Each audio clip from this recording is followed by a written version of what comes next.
Wow, 2023. What a year for stacking. Bank failures, debt ceiling crises, CBDCs, and Fed rate hikes. The biggest news, though, was the final breakdown in high silver premiums, especially for American Silver Eagles. That just got into absurd territory, with American Silver Eagles selling for over $40 each. It's almost criminal that premiums got so high. And as you can see, out of all the gold and silver I stacked in 2023, no Silver Eagles. Even though you can find them now for $4 over spot, I'm disenfranchised at this point. Maybe in the future I'll go back to Silver Eagles, but for now, I'm out. I thought it would be fun to go over what I picked up over the year and what I've learned, and I've learned a lot, and changes to my strategy going into 2024. Are you guessing how much is here? Let's get into it.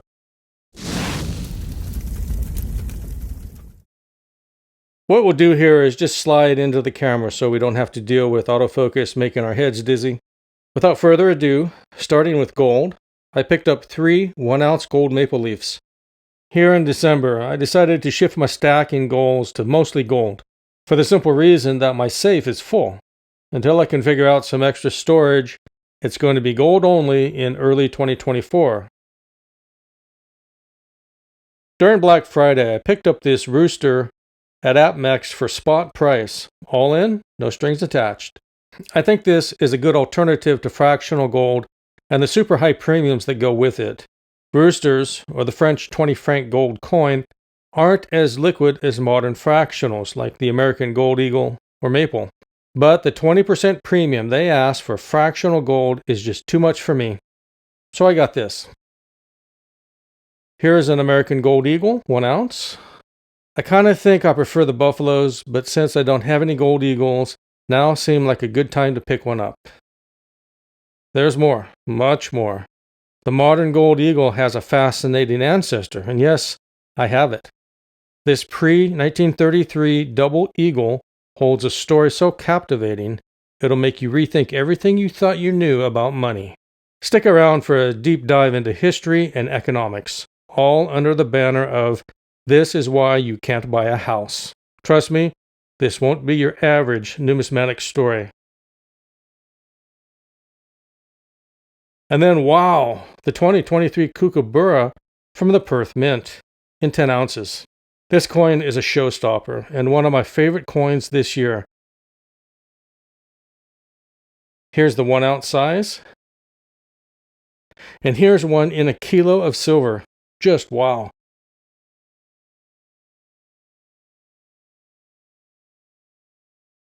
Here are 10 1922 piece dollars in AU condition. They're common dated coins with very low numismatic value. Nevertheless, they're fun to have around. This was a Black Friday deal I couldn't pass up. And here we have a 10-ounce Germania cast bar. All year, these have been among the cheapest bars out there. They're gorgeous with a highly reflective finish, 4 nines, fine silver, a serial number, and come packed in a box for easy stacking. Yet, they're cheaper than almost anything. Doesn't make sense. Here's a Heraeus 10-ounce bar. Same specs as the Germania, but sells for a higher price. An Ital Preziosi 5-ounce bar. I picked up 20 of them during Black Friday for 99 cents over spot at bullion exchanges. Even now you can pick these up over there for less than $2 over spot for the same quantity. I'm very happy with these bars, not only because you can get them at very good prices, but because the weight seems like a perfect size for when the price of silver gets significantly higher. At that time, these could be the new 10-ounce bar in popularity. Here's a 1-ounce kangaroo bar from the Perth Mint. This is the only 1-ounce bar I have because the premiums are just too high. You can get the same size in 1-ounce rounds for much lower prices. Nevertheless, 1-ounce bars are very cool and what I started out collecting years ago when I was just getting started at this as a kid. There is the Smilodon 2-ounce coin from the Royal Canadian Mint, a super cool coin featuring a saber-toothed cat. My only complaint here is it's too shiny, so you really can't see the detail. I'd rather have this in a proof-like field with a frosted foreground. What's interesting is I left one out, sitting on the desk for about 4 months. This is what it looks like now. It just got so toned up sitting in the open air. What a change from the one I stored in an airtight capsule. I'll be cleaning this one up soon using a silver cleaning process I don't see anyone else doing, so don't miss out on that. A PAMP 1 kilo silver bar. An Arga Horaeus 1 kilo silver bar. I also picked up 3 1 kilo Johnson Mathey bars. These are new cast bars using the classic Johnson Mathey hallmarks. And when they came out, SD Bullion had these at 79 cents over spot, which I couldn't pass up. A 10-ounce Asahi bar. Very good quality pressed bar at one of the lowest prices out there for 10-ounce bars. What's not to like? Now on to what I considered some of my mistakes this year. 10-ounce Royal Canadian Mint bars. I bought a bunch of them, and although they have great features like 4/9 fine silver, serialized, pressed, and from a sovereign mint, the premiums are too high. You're not going to get that premium when you go to sell. The same goes for Britannia bars. They don't make sense from a strictly financial point. Now on to the Achilles round. Pinehurst Coins sent this to me to review. I cannot express how much that meant to me, to have them reach out to me when my channel was new, with far less than 1,000 subscribers, and then send this to me at their expense. It gave me the push I needed to keep creating content for this channel, to not give up. Starting a new channel is tough. It's hard to get noticed. Getting monetized takes a ton of work and time with nothing coming back in return.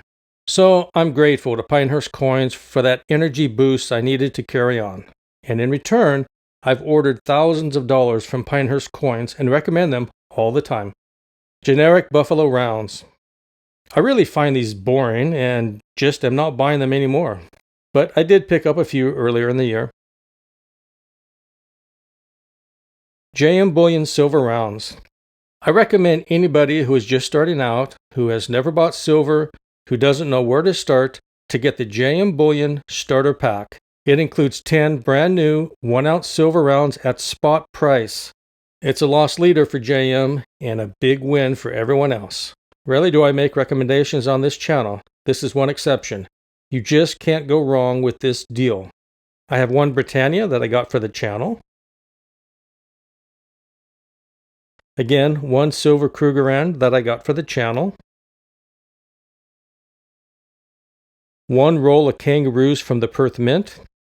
I'm usually a fan of their products, but the Kangaroo isn't as exciting, so I plan to sell these off sometime next year, just to rotate out of these and into something else. Wow, the Mexican Libertad.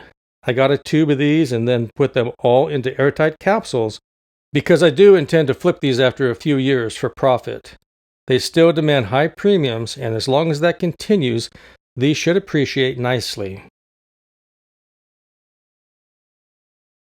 One Austrian Philharmonic. Again, I got it for the channel.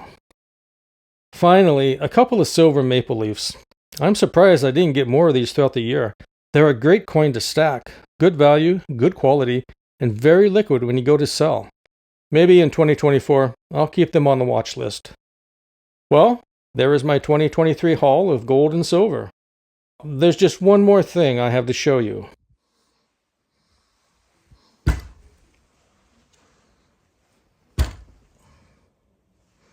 $240 ounces of silver rounds, all picked up for $1 over spot.